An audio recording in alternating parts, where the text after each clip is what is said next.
এখন চলে এসেছি শিয়ালদা। জাস্ট একটা ওয়েদার দেখ, সামনে সূর্য, আলোটা পড়ছে পাহাড়ে। এবারের আমাদের গন্তব্য ছিল রংলি টি গার্ডেন, যেটা দার্জিলিংয়ের একটা ছোট্ট অফবিট জায়গা এবং শিলিগুড়ি থেকে মাত্র 2.5 ঘন্টার দূরত্বেই এই জায়গাটা থাকছে।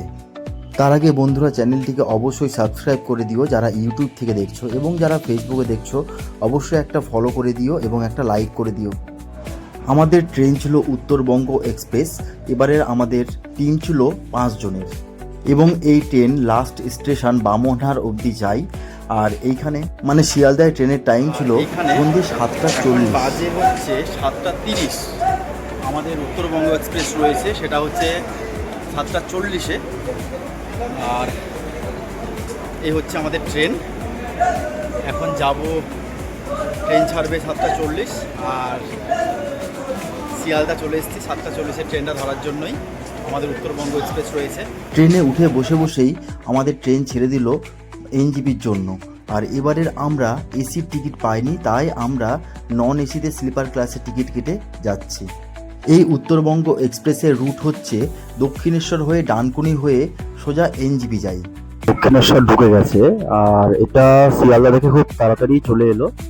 এই যে দক্ষিণেশ্বর পাশেই মেট্রো স্টেশন রয়েছে, আর এখান দিয়ে এই যে আমাদের ট্রেন, আর এখান দিয়ে ঠিক ওই সামনেরটা হচ্ছে মেট্রো স্টেশন। উত্তরবঙ্গ এক্সপ্রেসের এখন স্টপেজ দক্ষিণেশ্বরও আছে। দক্ষিণেশ্বর স্টেশন থেকে ট্রেন ছেড়ে দিল, আর দক্ষিণেশ্বর ব্রিজের উপর দিয়ে যেতে যেতে আমাদের এই দৃশ্যটা দেখে নিলাম। দক্ষিণেশ্বর মন্দিরটা, মায়ের মন্দির দেখা যাচ্ছিল। আর এই মাকে প্রণাম করেই ছুটলাম আমাদের এনজিপির উদ্দেশ্যে। আজকে নতুন একটা জায়গা। রাতে ডিনার করে আমরা শুয়ে পড়লাম। সকালবেলায় ঘুম ভাঙতে দেখি এনজিপি পৌঁছে গেছে। এনজিপি পৌঁছানোর টাইম হচ্ছে ঠিক সকাল 6:15, এবং আমরা লাগেজ নিয়ে বেরিয়ে পড়লাম পার্কিং লটে। স্টেশনের ফ্লাইওভারটা ক্রস করে আমরা পার্কিং লটের দিকে যাওয়ার জন্য সব সামনে লাগে। এবারের আমরা ইনোভা গাড়ি করেছিলাম, যেটা আমাদের পৌঁছানোর অনেক আগেই এনজিপি গাড়ি চলে এসেছিল। এনজিপি থেকে গাড়ি ছেড়েই আমরা সোজা রাস্তা ধরে চললাম আমাদের নতুন একটা গন্তব্যে। আমরা গেছিলাম NH10 ধরে সোজা পাহাড়ে। যখন সেবক রোড করোনেশন ব্রিজটা ছাড়িয়ে কিছুটা উঠেই বাঁদিকে একটা রাস্তা পাহাড়ে উঠে যাচ্ছে। সেই বাঁদিকের রাস্তাটা ধরেই একটাই মেন রোড, সোজা যদি যাওয়া যায় তাহলে পৌঁছে যাবে রংলি টি গার্ডেনে। আর রংলি টি গার্ডেনে নেমে আমাদের একদম রাস্তার ধারে এই হোমস্টেতে আমরা উঠে। এই হচ্ছে রংলি টি স্টেটে, চা বাগানের একদম ভেতরেই হোমস্টে। আর এখান থেকে এই সিঁড়ি, এখান দিয়ে হচ্ছে এই কিচেন। এটা হচ্ছে কিচেন।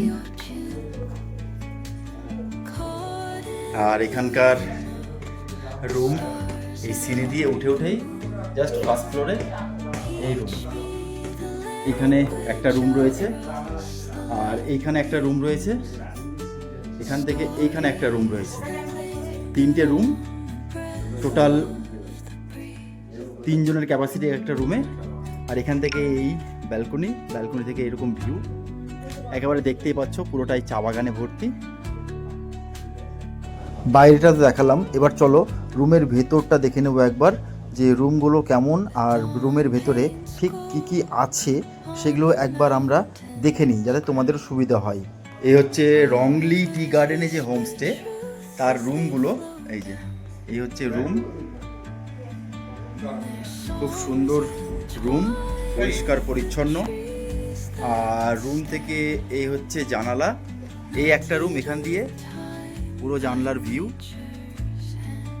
এখান দিয়ে আমি আরেকটা রুম দেখাচ্ছি। এই যে এই নিচে সিঁড়ি, এই সিঁড়ি দিয়ে রাস্তা এটা। আর এখান দিয়ে এটা একটা রুম আছে, এখানে একটা রুম রয়েছে, এখান দিয়ে আরেকটা রুম। এই যে এই হচ্ছে রুম।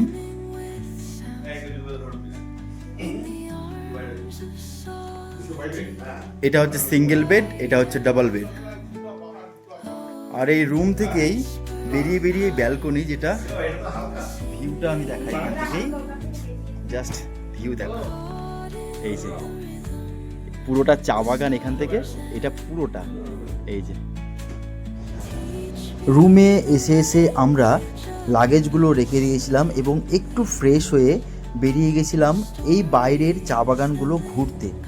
এখানে দেখতে দেখতে বেশ কয়েকটা খুব ইউনিক পাখি দেখলাম, যেগুলো সচরাচর সব জায়গায় দেখা যায় না। তারপর আমরা এসেই রুমে ঢুকেই খাওয়া দাওয়া শুরু করলাম। আমাদের খাওয়া দাওয়ার দিয়েছিল, এখানে ভাত ছিল এবং ডাল ছিল, একটা সবজি ছিল, স্যালাড ছিল এবং এগ কারি ছিল। খাবারের টেস্ট খুব সুন্দর ছিল। আর এইখানে রয়েছে, এটা হচ্ছে ফুলকপির একটা সবজি ভাজা, আর এখানে স্যালাড,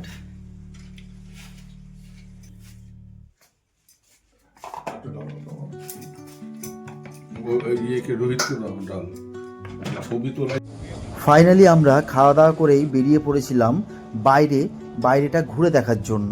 এবার বলি, তোমরা যারা এই জায়গাটা ঘুরতে আসছো এবং এরকম হোমস্টেতে থাকতে চাইছো, আমি স্ক্রিনে কন্ট্যাক্ট নাম্বার দিয়ে দেবো, তোমরা অবশ্যই বুকিং করতে পারো। এখানে 4 বেলা খাওয়া এবং থাকা নিয়ে মাথাপিছু মাত্র 1300 টাকা করে লাগে।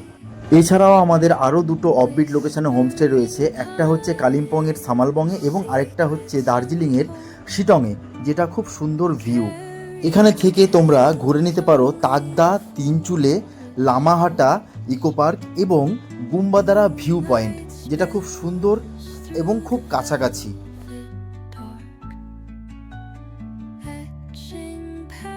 যেদিকে তাকাচ্ছি সেদিকেই শুধু চা বাগান। খুব দারুণ একটা জায়গা। আকাশটা কি সুন্দর লাগছে দেখতে, কি সুন্দর লাগছে আকাশটা। ওই যে নিচটা দেখো। তো এখানে তোমরা আসলে অবশ্যই আমার সঙ্গে যোগাযোগ করবে, আমি কন্ট্যাক্ট নাম্বার স্ক্রিনে দিয়ে দেব। এরকম জায়গায় থাকার জন্য খুব ভালো আনন্দ করতে পারবে তোমরা এরকম জায়গায়। আর সব সময় এরকম জায়গা পাওয়া যায় না, হয়তো কিছু কিছু জায়গা রয়েছে, যেমন চা বাগান তোমাদের পেতে হলে মিরিকের দিকে কিছু আছে, তবুও সেখানে হোমস্টে খুব একটা পাওয়া যায় না। আর গুম্বাধারায় আছে, কিন্তু গুম্বাধারায় হোমস্টে রেটও অনেকটাই বেশি। তবে এখানকার যে ভিউটা দেখলাম, আমি এই জায়গাটা ফার্স্ট টাইম এলাম আমাদের নিজস্ব হোমস্টের জন্যই, তো এই ভিউটা দেখেই নিতেও ইচ্ছে করলো। খুব সুন্দর। এখান দিয়ে যায় একবার নিচে, এই যে এখান থেকে দেখা যাচ্ছে পুরো। দেখো, যেমন পাইন গাছ রয়েছে ওই রকম দেখতেও সুন্দর একটা জায়গা। কি দারুণ লাগছে দেখতে।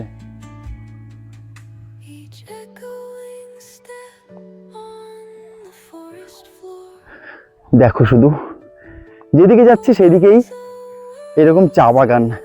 আর ওই সামনে মাঠটা রয়েছে, আমি মাঠটা দেখাচ্ছি গিয়ে। এত সুন্দর লাগছে মাঠটাও দেখতে। এখানে অনায়াসেই বসে খুব ভালোভাবে টাইম কাটানো যাবে। ওই যে মাঠটা, ওইখান থেকে সব ছেলেপিলেরা খেলাধুলা করছে এখানে ওই মাঠে। তোমাদের আগেই বলে রাখি, আমি কোনো ট্যুর অপারেট নয়, জাস্ট নিজের 3টে হোমস্টে রয়েছে, তাই হোমস্টেতে ঘোরার জন্য আমি বলি।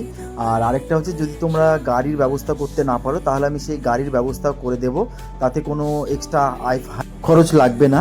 যা গাড়ির খরচ ড্রাইভার চাইবে সেটাই তোমাদের এখানে কোনো থার্ড পার্টি ইনভলভ করে না, কারণ থার্ড পার্টি ইনভলভ করলে অনেক সমস্যা হয়, তাই আমি নিজেই সমস্ত কিছু করি। তোমরা যারা যারা ভাবছো এখনও আসনি, আসতে চাইছো, যারা যারা এখনও অপেক্ষা করে বসে আছে যে কোন জায়গা ঘুরবো, কোথায় যাব, কেমন জায়গা হবে না হবে, চোখ বন্ধ করে এখানে চলে আসো। খুব দারুণ ভিউ, খুব দারুণ ভিউ। এই